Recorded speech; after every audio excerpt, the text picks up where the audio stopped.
welcome to this week's episode of the Geek Buddies! Hey! Thank you so much for joining us for this episode here. We're going to get into a bunch of geeky goodness, and we're very happy to have you along with us as the Geek Buddies train keeps building and building and building, and more people jump on top and jump inside the train as well. We appreciate it madly. I am John Rocha, the Outlaw producer, and I'm also a producer, writer, and host here on the Outlaw Nation and the Geek Buddies. Mike? I am Michael Vogel. I'm a writer and producer of animated TV shows and movies. Shane? And this is Shannon McClung. I'm an animation writer and a television actor where you may have seen me on Brooklyn Nine-Nine, Silicon Valley, and The Goldbergs. And all of us are massive Matrix fans, so we're going to get into that Matrix 4 trailer as our main topic today. The way the show works is that each of us presents a geek news item. We talk about it amongst ourselves, then we take a break and jump into our main topic. And as I just said, our main topic will be the Matrix 4. If you want to just jump to that, the time codes now are in the description of these chats, so you can jump to that and watch it. We still get your view, so you can jump to that and watch it if you want. Yes. Did you just say main taco? Main taco. Did you say main taco real quick before you said topic? Maybe I just really want tacos. I just really want tacos. Me too, clearly, because I said it. I'm hungry as hell. I ate at 6 a.m. It is now almost 11 as we're recording this, so I'm hungry. We're also going to get into some Star Trek news that dropped. We're going to get into some Aquaman news that dropped, not just his outfits, but apparently Patrick Wilson found his way to the gym. So we're going to show some photos of that as well. But we're going to lead off the show with a major announcement from one of our in-house Geek Buddies. Michael Vogel, please take it away. Well, if you are a fan of 80s cartoons, you might remember a little show called Strawberry Shortcake.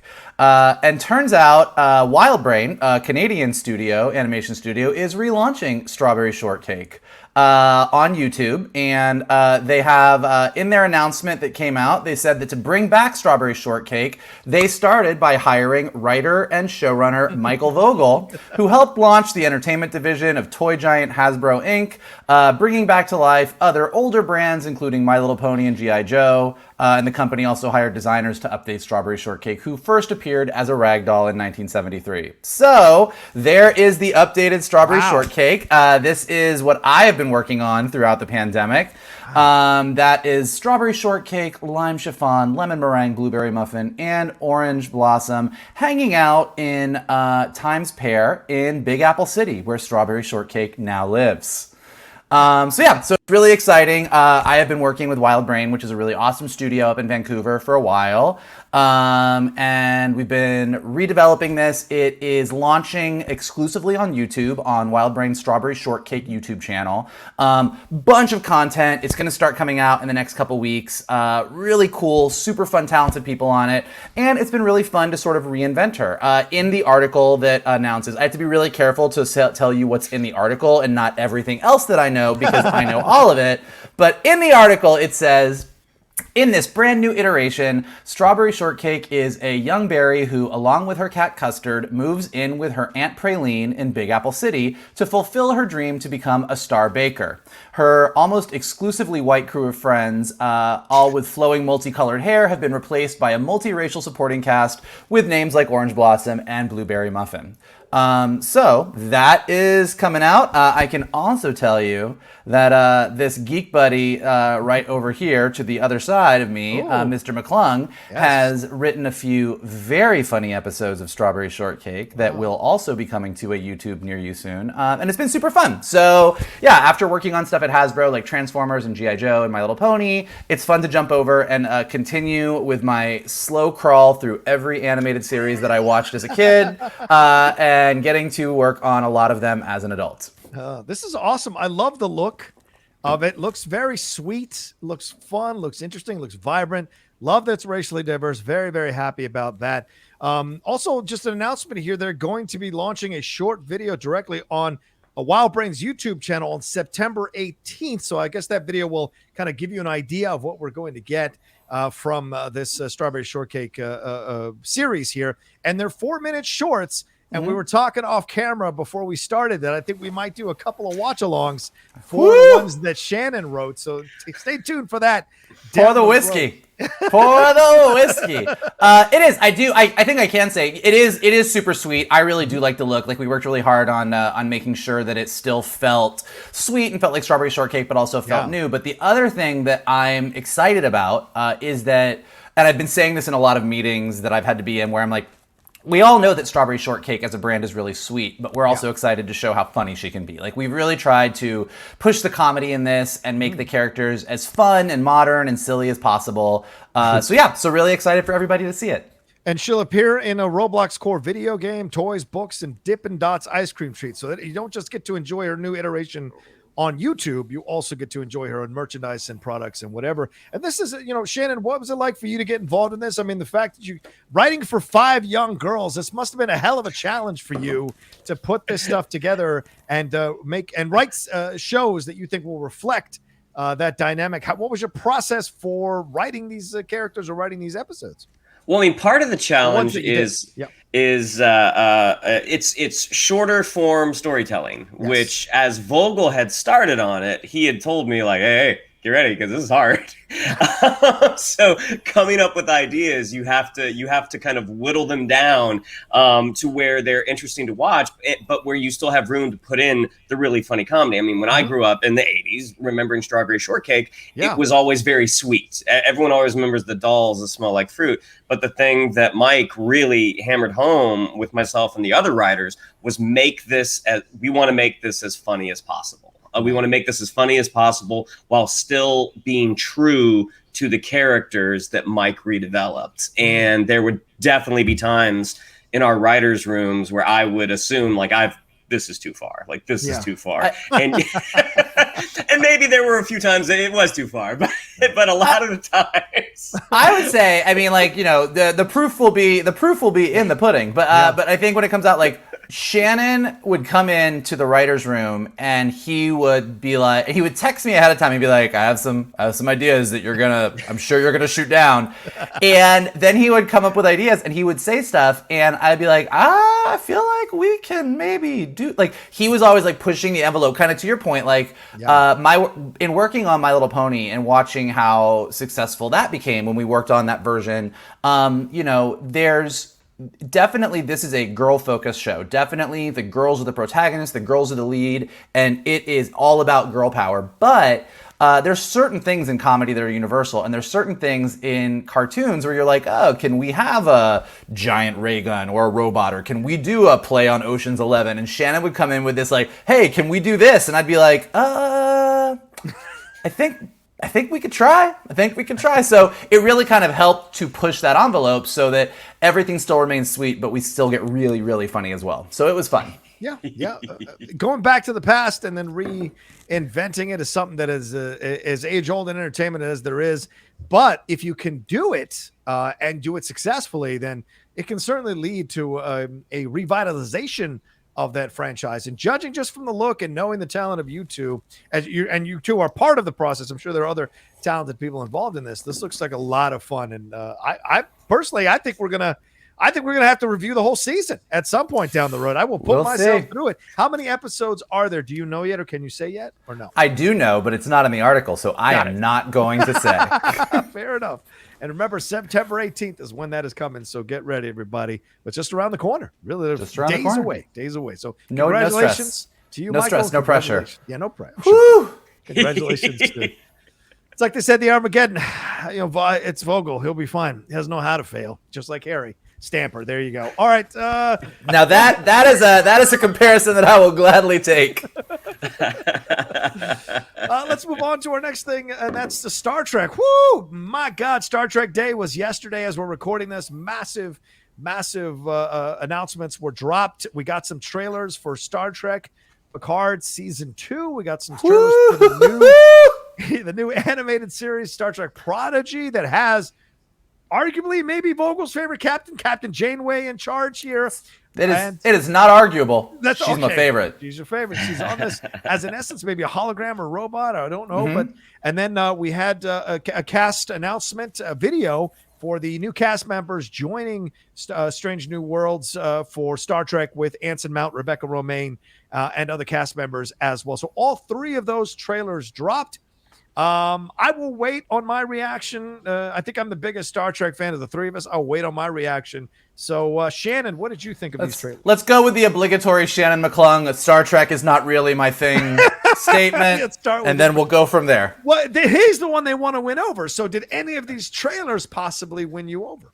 I mean, Vogel essentially just quoted how I was going to start this. But yeah, I mean, what was interesting is at the end of us reviewing Picard season 1, like I certainly, like I enjoyed it. I was like, oh, that was a good ride. Again, I like these characters. There's nothing really bringing me back. Like if we were to do it again, watching the trailer for Picard season 3, and again, not being a big Next Generation viewer, but I know the characters. I'm like, I know Q. Watching the trailer for season 2, I was like, oh, that actually does look kind of interesting. Okay, maybe. Watching the trailer for Prodigy, because I do know who Captain Janeway is, Kate Mulgrew, right? Watching that, I'm kind of like, I'm probably not gonna watch this one. We'll see. And then I got to the end of it, I was like, well, okay. I mean, that did look kind of interesting. And then New Worlds, because I don't watch Discovery. Watching Anson Mount and seeing how as they have Spock and they have all these touchstones back to the old series, because I really did like the first J.J. Abrams one, and even though I didn't necessarily grow up with those characters, I did like to see sort of the slight reinterpretation of all of them and seeing how they connect to the original series. I was like, okay, so if I watch Prodigy, if I watch season 2 of Picard, there's no way I'm gonna watch this other one. And then watching the cast announcement, I'm like, I think that's the one that actually looks the most interesting to me. And I don't know why that is right now. Because again, I didn't watch Discovery. I didn't see Anson Mount on it. Yeah. But I'm like, there is something about this, and maybe it's just its connections to the past. And I'm like, I'm really curious how they reinterpret some of these characters for a modern day audience. So at this point, I don't know. We'll see. I mean, I may start all three. We'll see. We'll see if I get to the end. But as of right now, they all have warranted at least a first 2 episode watch. That's good. All right, Mikey, your thoughts? I mean, it is a great time to be. It's a great time to be a nerd, just in general. I mean, we're watching. I was talking to a friend of mine this morning, and I was like, I love that we're all adults and we're like freaking out over cartoons because of What If. We've got Star Wars shows rolling out, we've got Marvel shows rolling out, and now Paramount Plus is coming in strong with, we already have Star Trek Discovery, which, people have really kind of come around on and has turned into a really, really great kind of different vibe for a Star Trek show, but a show that people like. If you're an animation person and you're a Star Trek fan, Lower Decks is hilarious. It's a ton of fun. And now we've got all of this coming out. I don't know what I'm kind of equally excited for each in a different way.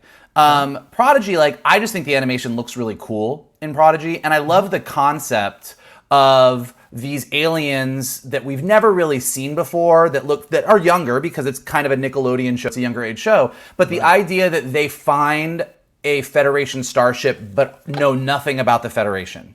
Right. And that each one of them in their own way learn about the ideals of the Federation through this adventure that they're going on. So it's sort of like, it's Star Trek, but it's like a Star Trek in a way that we've never, it's not a new crew. It's not, they really kind of zigged in a different way. And I think like you had mentioned, John, what I had heard is that the Janeway character is kind of like a holo teacher, a holographic part of the ship, so it is Janeway, but it's not Janeway, which I also think is really interesting. And I mean, there's coffee in that nebula. Like she's my girl, Janeway. So that, I mean, as an animation person, I'm really interested in the style. I think the alien characters are really well designed. Looks super, super cool.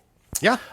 Strange New Worlds, I think, is great. Like in watching Discovery, I really liked Anson Mount as Pike. I really thought Spock was great. I really thought it was cool. I love that they're taking like the original Star Trek pilot before we got to Kirk and the crew that we knew and kind of making that canon and expanding it out. Yeah. And I think that one is maybe lined up to feel I don't know this for sure, but the vibe I get is that it's going to feel the most like classic Star Trek. Like these are going to be those classic Star Trek adventures where you're just exploring and running into like weird kind of sci-fi stories, and that it's going to have like that throwback feel to it, which I think will be really fun. And then Picard season 2, they came in guns blazing.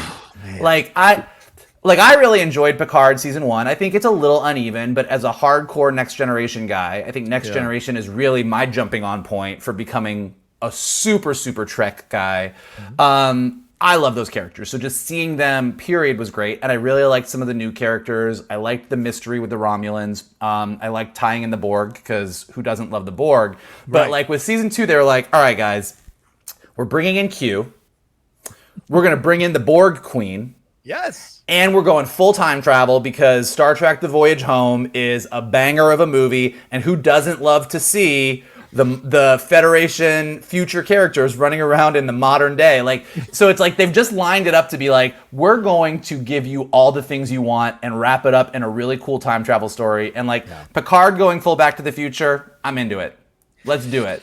Yeah, I mean, I'll pick up where you left off and then work my way back through the other two. But Picard season 2 is the one that stands out for me in terms of trailers. I loved it. It's great to see Picard, and great to see a little bit of cussing done correctly in Star Trek when Q shows up. He's, I'm tired of your bull hockey, and I loved what that moment between them and having what's his character? I forget the actor's name. Delancey. John Delancey. Having John Delancey there looking cool as hell with that gray mustache and beard and the hair. Oh, great. Toe-to-toe with him and Picard. He is the Joker to his Batman, always, always, and forever. And I love it that he's going to be a central part of this. Then this idea of combining Man in the High Castle with Star Trek 4 is so interesting, right? Having this idea, this totalitarian regime. Picard apparently is in charge of this totalitarian regime. So will there be two Picards going at each other at some point down the road in this situation? We don't know. Love 7 of 9 coming back. Love that her being part of it. The entire crew coming back to be a part of it as well is exciting. And it looks like, you're getting Star Trek 4 with 7 of 9 and Rafi kind of hanging out together, doing the things that they're doing. What are they going to figure out? And that's the way to get people back involved. Plus, although it does have the Borg Queen, it does have Q, it still feels like they're paying the right amount of respect to Next Generation, but they're also moving forward in their own way. And I felt like season 1 spent too much time being about Next Generation. Maybe this feels like we're moving into a whole new area and staking our own claim. And it's what they did with Star Trek Discovery as well in season 3. We're cutting ourselves off almost completely from that whole stuff that we did in seasons 1 and 2 and building out our own world to stand on our own 2 feet. And I love that. So very excited for that. Yeah. So question, because I haven't watched Discovery and I know Vogel likes season 1, Rocha's a bit iffy on it. Starting with season 3, if it is a true disconnect, could one come in and start with season 3, or do you need to have a decent amount of knowledge from the first 2 seasons? I think if you watch a recap of 1 and 2, you're fine to jump into season 3. You do not need to watch all those episodes. Season 3 is very much a departure and really does set up, like, there's definitely some references to things that happened in the first 2 seasons, particularly like with Michelle Yeoh's character. But it's probably a good jumping off point where you would have to text some friends and be like, I'm really enjoying this. What does this mean? Right. Okay. Or Google it and you'll get the answers, but it's not enough to make you lose the overall effect of season 3. So that's what I would say. I also, just based on the trailer for Picard season 2, and I don't know that this is 100% true, but it does, I'm always on board with bringing in like stuff that you love from the stuff, as long as from previous versions, as long as it makes sense. And I think what's cool about the Borg Queen is that the Borg no time travel. Like, that's pretty well established from First Contact. And so it does seem like Q does something, future bad, we need to go back. How do we go back? Right. Borg Queen. It seems like it's a pretty clear sort of progression where you're like, oh, that's a cool way to bring that in. So I'm stoked. Plus, it adds an element of combustibility to the situation, because the Borg Queen and Picard have a history. The Borg and Picard have a history. So waking her up does this, and 7 of 9 as well. Exactly. I was going to say conflicts that come aboard with this situation that could blow up in Picard's face. Will he have? Remember, he had that PTSD for years afterwards from the Borg stuff. So when he was a part of the collective, so will he have that again in season 2? I'm curious. Yeah, and the Borg Queen, the Borg Queen played a pretty prominent role in the later seasons of Voyager as well. So like, I mean, definitely a lot there with 7 of 9, a lot there with Picard. Like, ooh, I am in, y'all. Yeah, agreed. And it's exciting to see that as well. And then we move on. And I liked Prodigy. You know, I'm not a fan of Lower Decks. I tried it. It's the humor is just not for me. Nor am I. But I'm not judging anyone who likes in any way, shape, or form. Just not my cup of tea. This feels like my cup of tea. This feels like something I could really get into. Love all the voiceover work. Being Mantzoukas making a second career doing voiceovers. Seriously. D. Bradley Baker is in this. You've got a lot of cool voices who are roaming around in this. Jimmy Simpson is in this. John Noble is in this as the villain. So a lot of really good voices. And Janeway. And so she's the perfect choice to kind of lead this young crew. And the way that trailer ends saying, I see a lot of potential here. I love that. That's great. Gives you, kind of motivation to keep going. So once again, it's smart to touch base with the past, but also move forward with the future. It's smart. And Alex Kurtzman on Star Trek Day, when they were doing all these announcements, Will Wheaton was kind of interviewing him as he's sort of like the architect of all of these shows. He's the creative glue that connects it.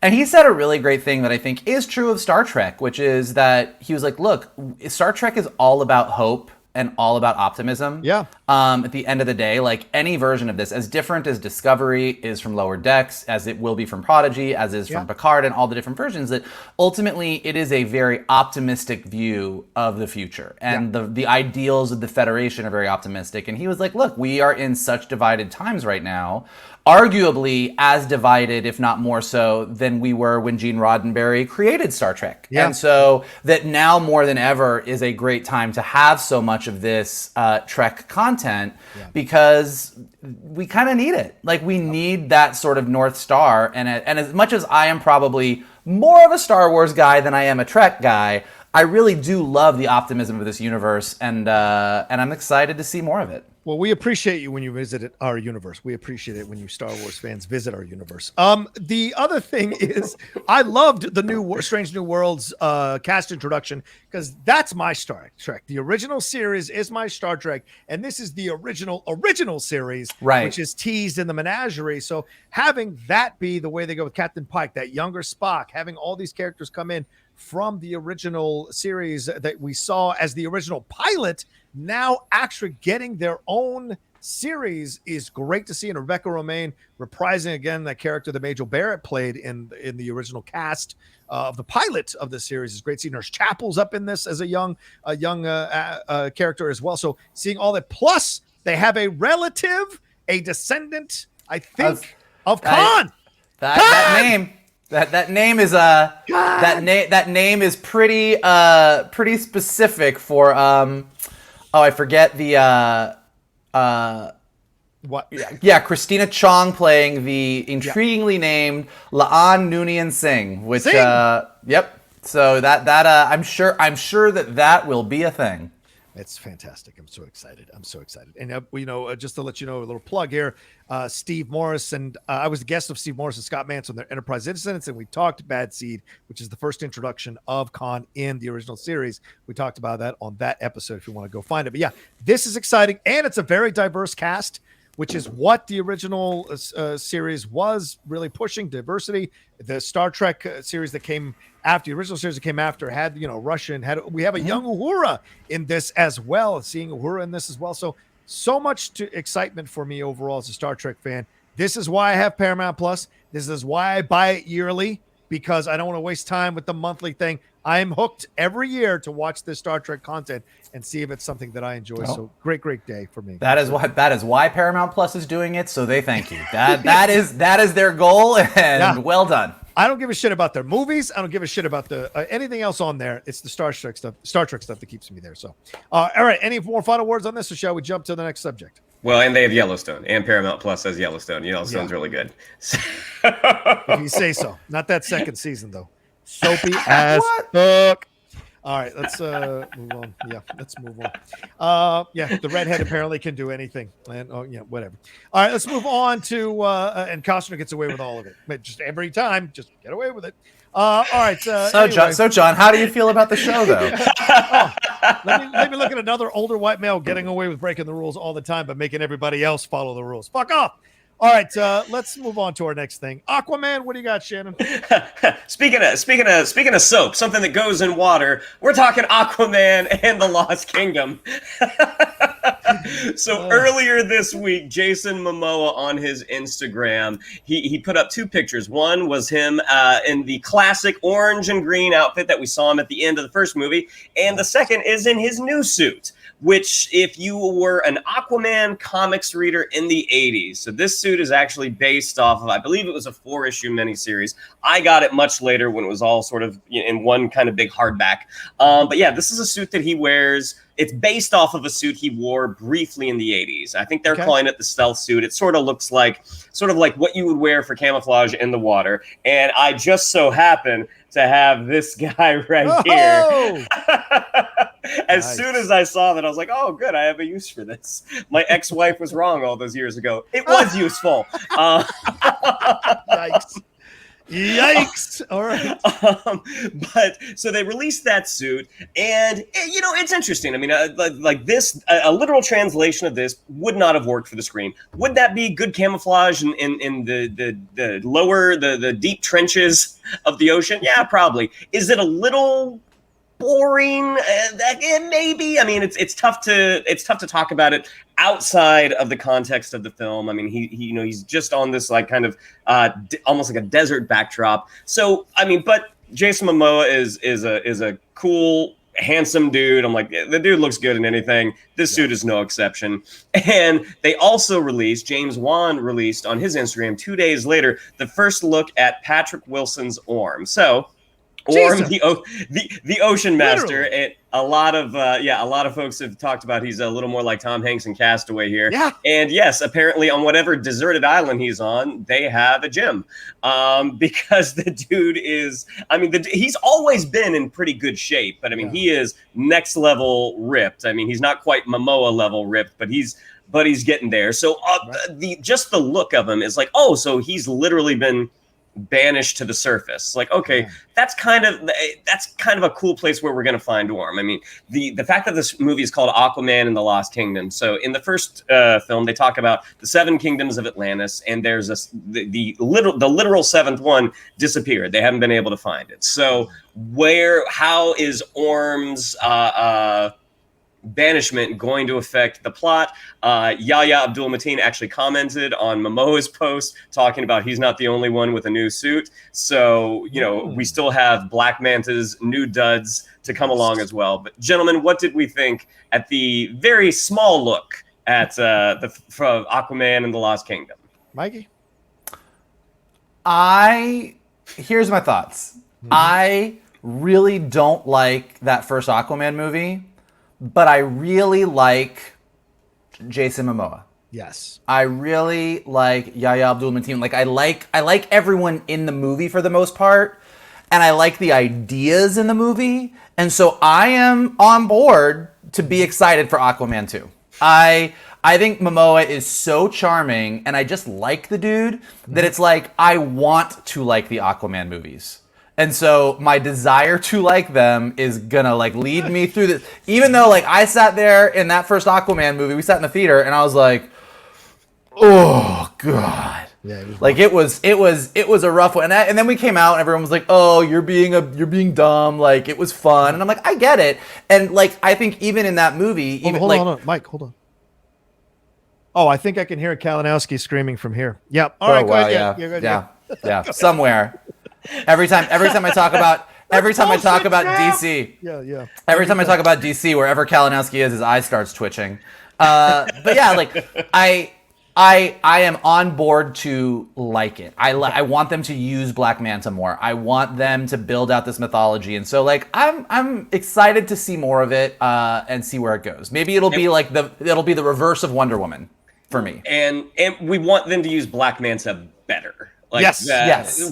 Watching Yahya Abdul-Mateen's work in Candyman, in Watchmen. It's like, oh, you kind of gave him a raw deal on that first Aquaman movie. Like, give him some better stuff because the guy's an electric performer. Sorry, John. Yeah, no. I know people like James Wan, and I respect people liking James Wan, but he doesn't always get it right, ladies and gentlemen. So if you look at as a director, not every movie he's done is fantastic. All right, I know people like Saw, but Death Sentence. I know people like Insidious, but a lot of people like Conjuring 2, and we'll see what the Malignant reaction is going to be. I didn't like Aquaman as well, Mike. It got me into a little bit of trouble when I was working at Collider. Perry Nemiroff and I did not like it, and she got death threats on her Instagram, on her DMs. I did not, because they know I'll come to your house and kill you. So I did not, but I got a lot of flack on the comment section because I said it was boring and it was paint by numbers filmmaking for such a fantastic film that went all over. Now I've subsequently watched it since, and there are some really good scenes in the movie. Certainly everything with Nicole Kidman is fucking excellent. And I think what Shannon said is absolutely right. They didn't use these characters as well as they should have, and we want them to use them better in the second movie. And I hold out hope that they do. Just because I don't like a first installment doesn't mean I won't go back to a second installment, because I like the character. And so I'm excited for it. And this is what Shannon is referencing. This is the kind of older 1980s kind of thing. What's old is new again. Look there to that outfit. And according to that story, this is from 1986, Aquaman #1 by Neil Posner and Craig Hamilton. It involved the Atlantean offshoot community Tirna Nog Og. Am I saying that right, Shannon? Tirna Nog Oj or Og. Sounds good to me. It's loosely based on Celtic mythology. And the new blue costume had natural camouflage properties that allowed Aquaman to blend into the seafloor's color scheme. Upon reaching Tirna Nog, Aquaman becomes embroiled in a battle for several different magical artifacts, which become vital to defeating his brother, the Ocean Master.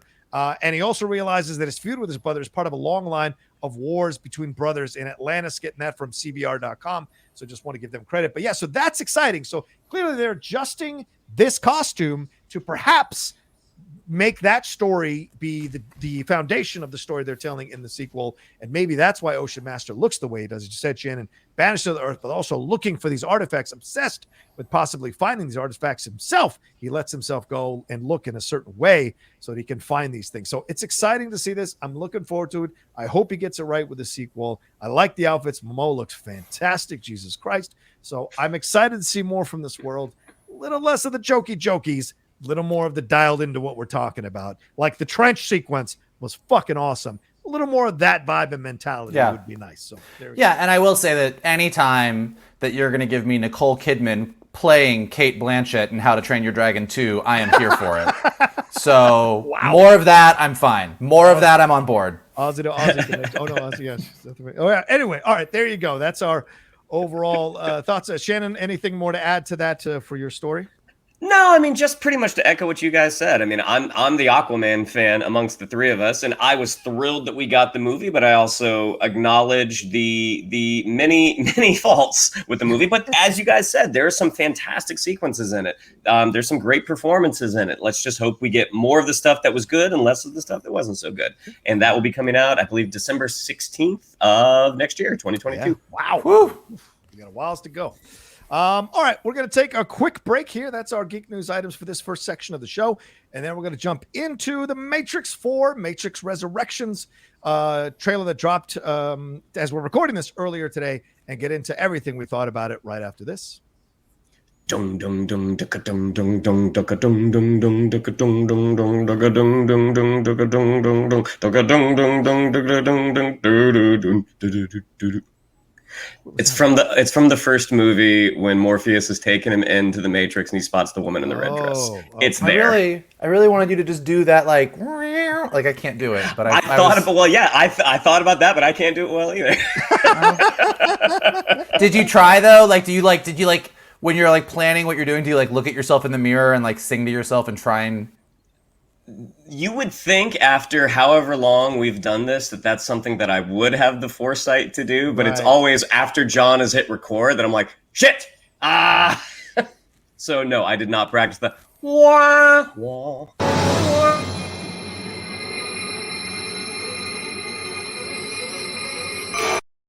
That's what we're getting into. That's right. I did not practice that. I had that cut out for my thing earlier. All right. Anyway, let's get into this thing. The Matrix Resurrections trailer dropped from Lana Wachowski and Warner Brothers. Lana is one half, of course, of the Wachowski sisters. Lana stepping in, Lily being working on another show, so did not have the time to commit to creating this new installment in the Matrix franchise. It's over 20 years since we got the first installment of the Matrix, but a little around 20 years since we got the last installment of the Matrix. I was Shannon with us, Mike, for our 5 a.m. viewings of Reloaded and Revolutions. I don't remember, but it was a horrific experience for everybody involved. Even and just sitting at Mel's with nobody talking at all, like the shawarma scene at the end of the Avengers. That's basically how it was for Reloaded Revolutions. But we are back, and gentlemen, I already did my trailer reaction, so I'll come up behind you guys. Talk to me. What do you guys think about this trailer? Mike, let's start with you. I'm cautiously excited. Yeah. I look, and as somebody on Twitter was pointing out earlier, look, I know that there are a lot of people that actually really enjoy the second and third movies. And I will say that, like, my experience of the second and third movies is a lot of really, really cool ideas. Yes. That maybe got a little bit too much. I love the first Matrix. I think the first Matrix is one of my favorite top 10 movie-going experiences of my life because I thought we were going in to see a shitty, kind of mediocre Keanu Reeves sci-fi film, and then my face was blown off. So it was great for me. And then the second and third, I think the second one I kind of came out like, okay, and like I'll disagree with John a little bit. I think the second one, when we came out of it after the 5 a.m. screening, there was a lot of conjecture. There was a lot of, well, I think it's going to be this, and maybe they're going to do this. I think after the third one we came out, and we were kind of a little disappointed, but I know that a lot of people, particularly a lot of people that kind of watched all three together for the first time once they were all out on video, have different opinions on them. So I will say, watching this, I think they were very smart in this trailer to hit a lot of the beats and the moments that we remember from that first movie. Yeah. This trailer is a lot of nostalgia, but nostalgia in a good way. Like, Mr. Anderson is back in a world where he doesn't quite fit in. He doesn't know why. He's questioning his reality. Even like him taking all of those blue pills to sort of keep under control, definitely a reference to the red and blue pills. We get your world is opening up. We get the White Rabbit.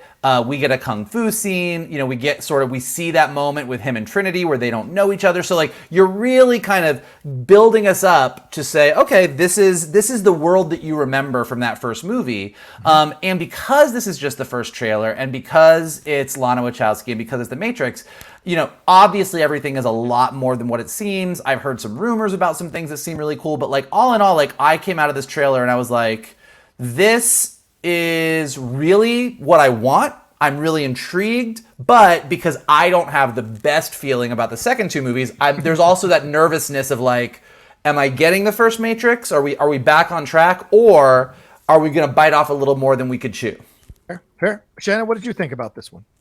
I only watched it once this morning, and visually, it is dazzling. Like it looks like it's going to be an incredible visual feast for the eyes. I did recognize, some of the beats that seem pretty similar to the first movie, and it's like, oh, are they kind of do a Force Awakens where they have the blueprint of the first movie, and they're going to hit those same beats because the first movie is sort of universally loved. You get a little deeper into the trailer and you see there are going to be some differences. You have a little, some of the different cast members. You see, Keanu Reeves is rocking his full John Wick look. Yes. And visually it just looks so cool. Jessica Henwick, what we see of her, she looks awesome.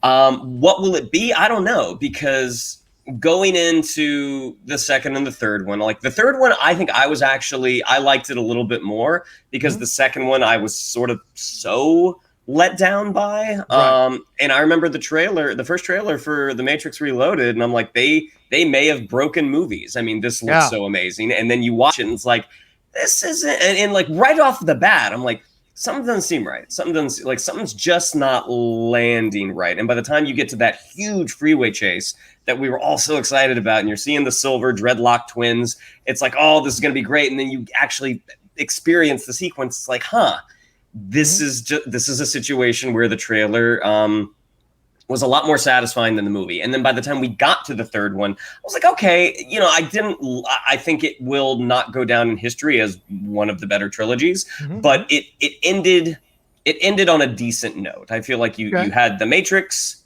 you went Reloaded, you went Revolutions.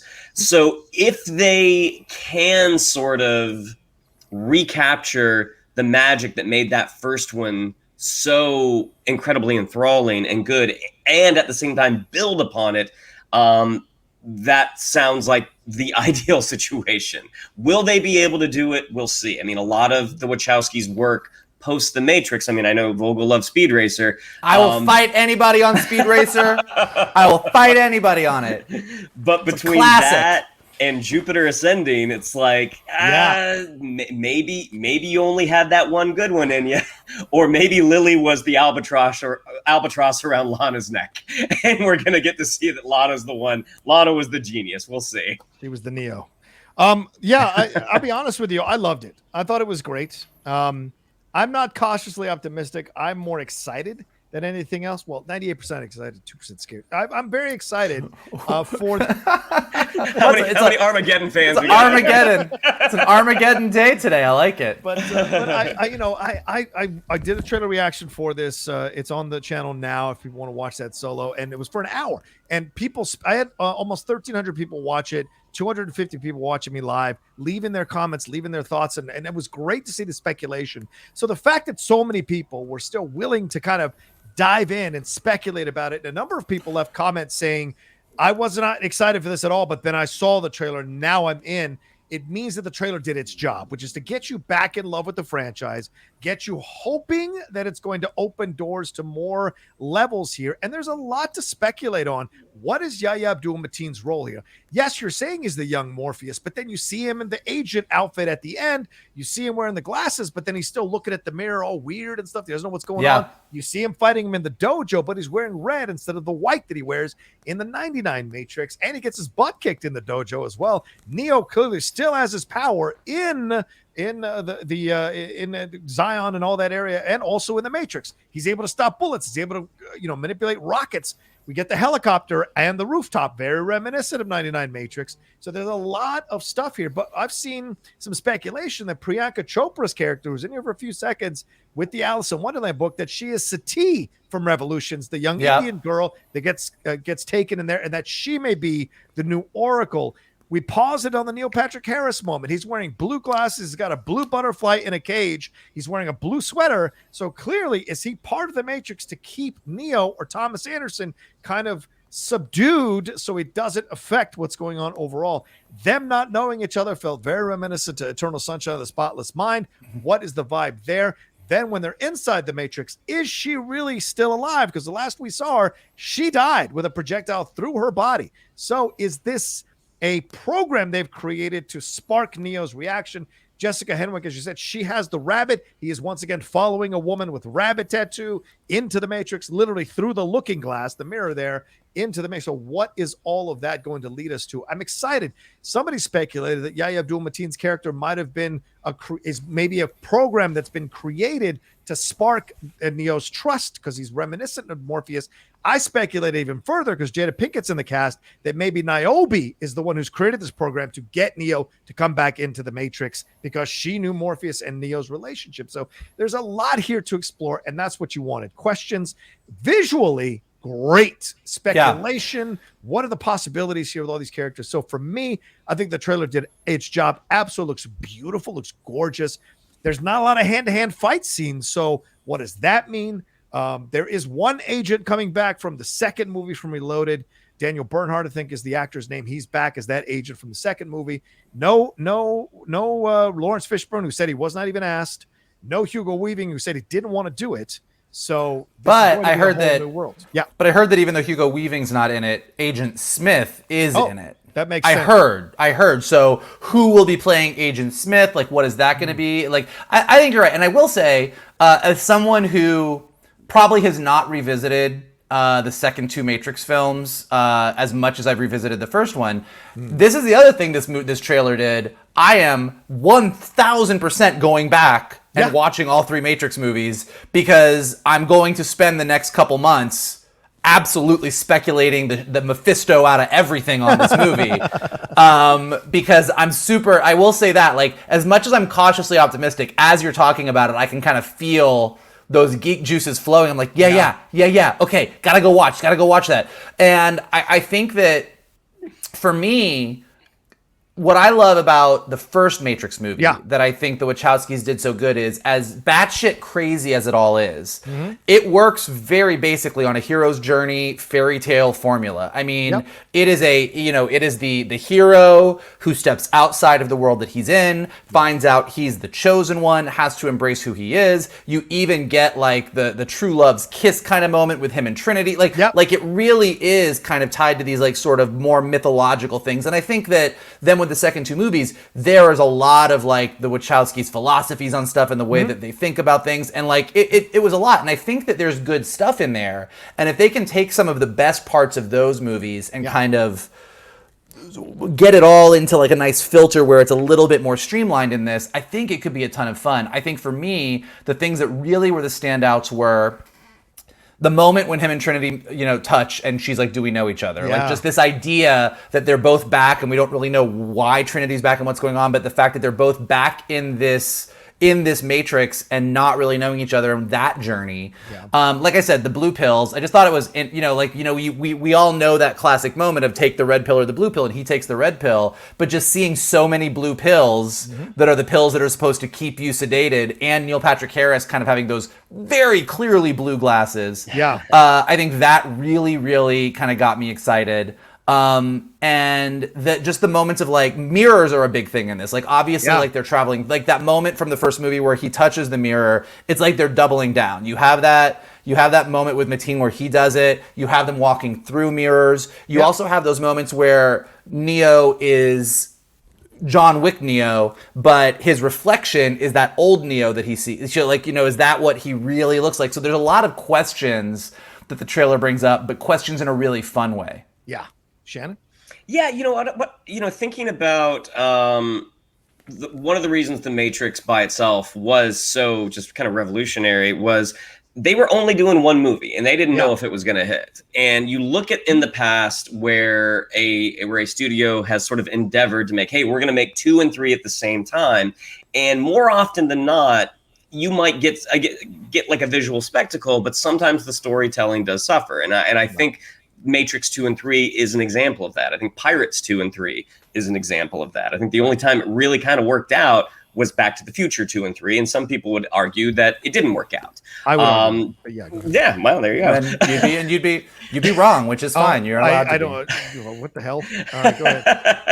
That second one, give me a break. Anyway, go. Yeah. But the fact that they were able to focus on one story, like let's not plan 6 chapters down the road. Like let's plan one story. Can we get this one story right? Hopefully the lack of expectations of having to shoulder 2 movies, hopefully that will benefit the sort of creative process. And also, would this have happened without the success of John Wick? Would this have happened without the Keanu sense that that has been happening the past few years? How he's become just beloved by the public. Like you see all these incredible stories about him on social media where he's giving up his subway seat to a woman on the train. There was a flight was canceled and he kind of flew on this very kind of puddle jumper with a bunch of other just regular folks just like you and me.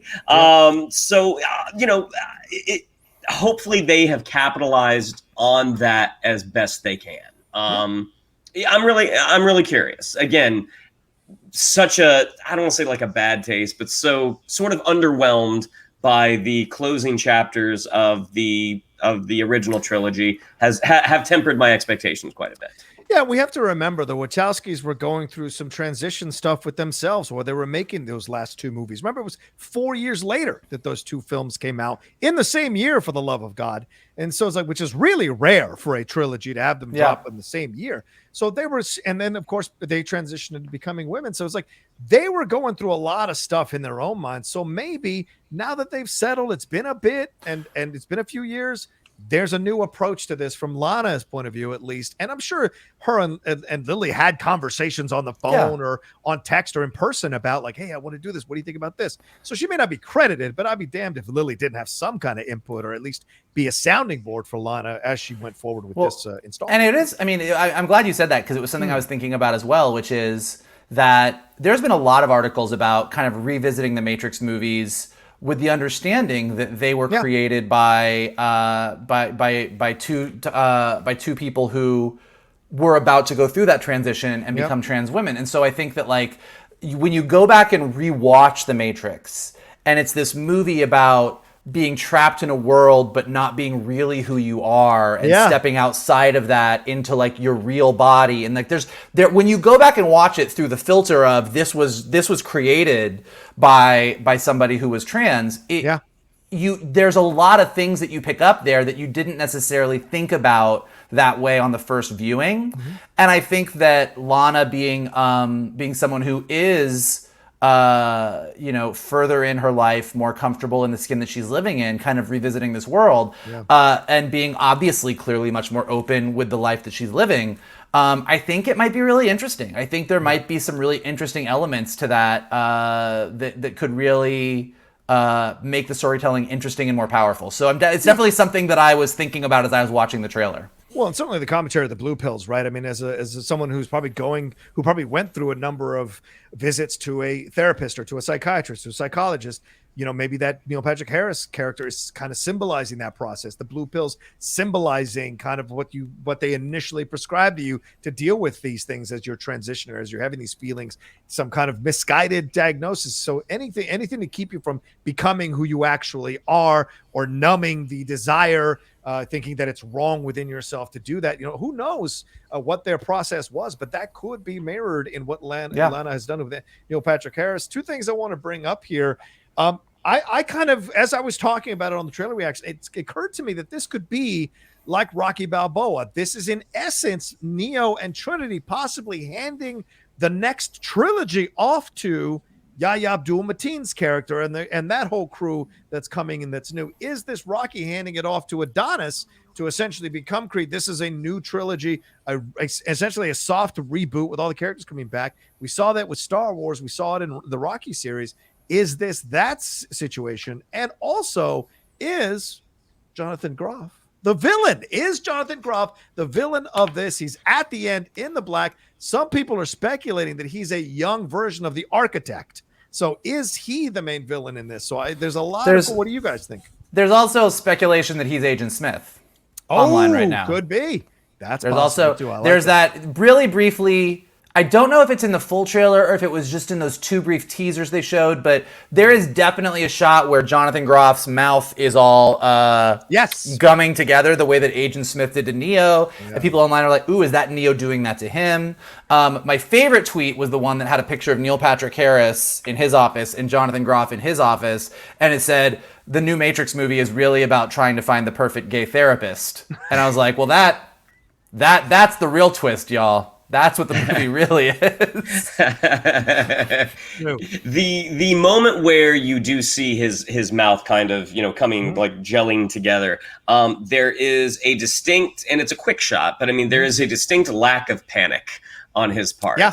And generally when that happens, it's just kind of like, okay, this is a person in a situation that they are in control of. Yeah. And also, now correct me if I'm wrong, but on the teaser of the tease, the red pill, blue pill teaser, right? That is him, and that is Jonathan Groff in the blue. That's not Neil Patrick Harris, right? The VO, because it's Yahya in the red one. Yeah. But it sounds like it would only kind of make sense that Groff is the villain, right? I think if I were going to guess right now, which is clearly what we're doing, I would put Groff as the villain. Yeah, don't sell me NPH as the villain. I won't buy it at all. I'll be really mad.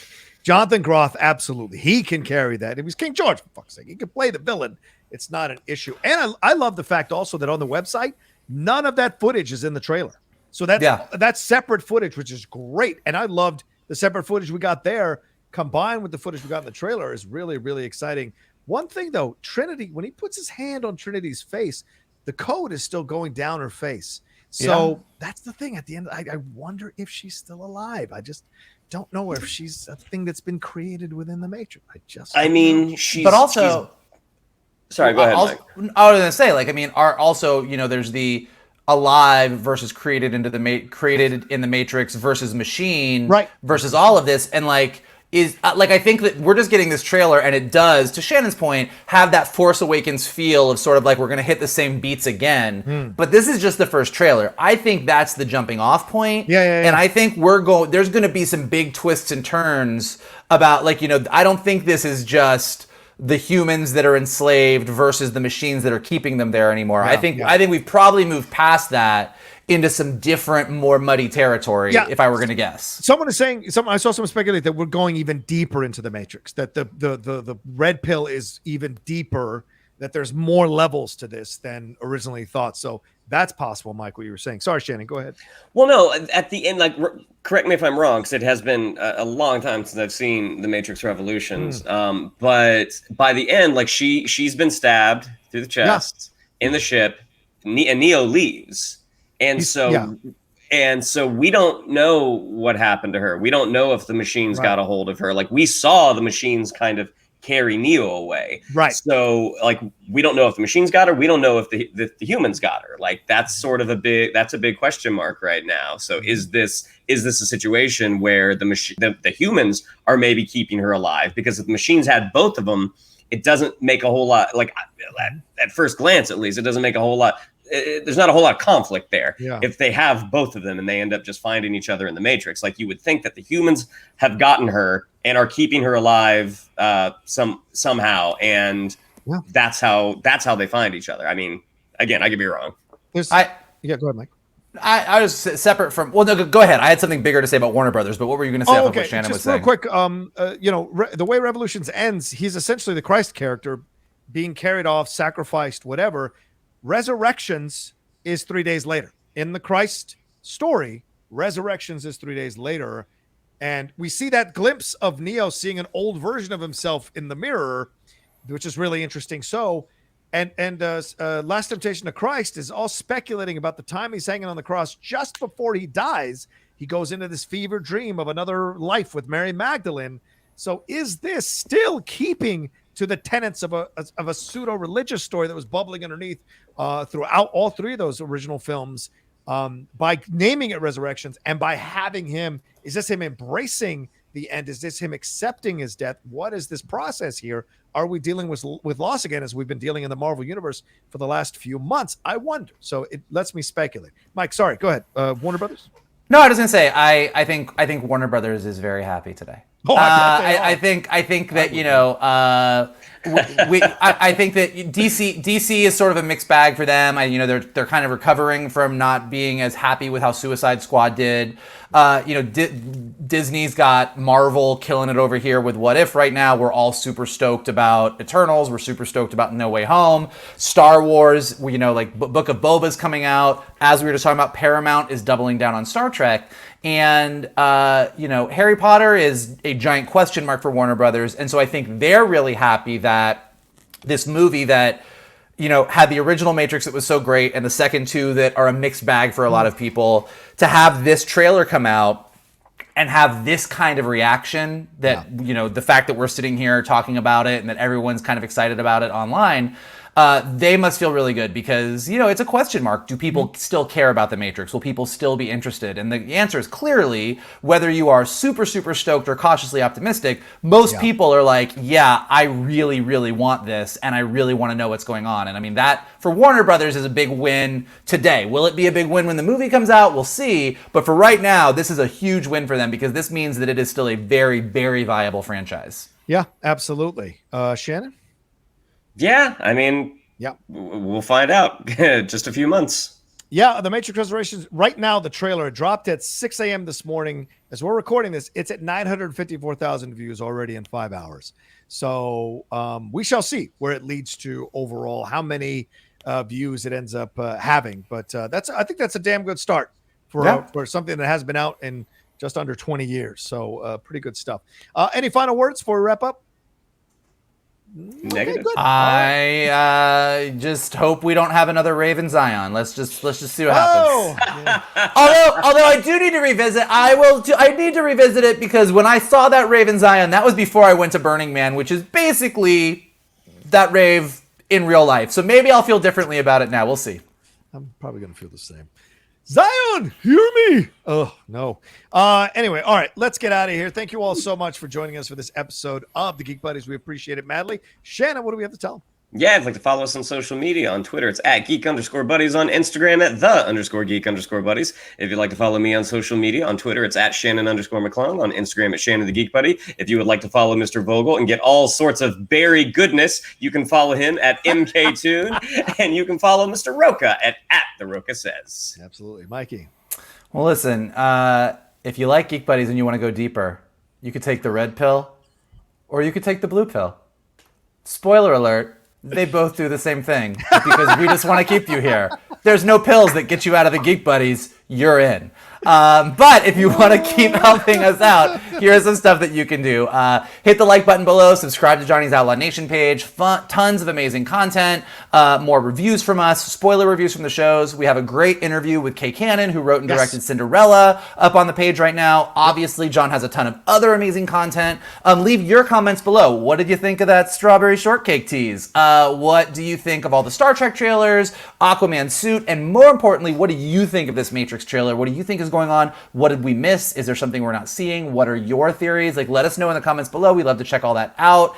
If you are listening to us on Spotify or Apple Podcasts or anywhere where podcasts are available, leave us some stars, leave us some comments. It helps us go up in the rankings so more people can find us. And most importantly, share this video, retweet this video, tell everybody to check out Geek Buddies on YouTube or the Geek Buddies podcast on the go. It brings more buddies to the table, and we like having friends. Absolutely. All right, that's it from us. Y'all take care of yourselves. Be well, and we'll talk to you next time with another brand new episode of the Geek Buddies! Hey!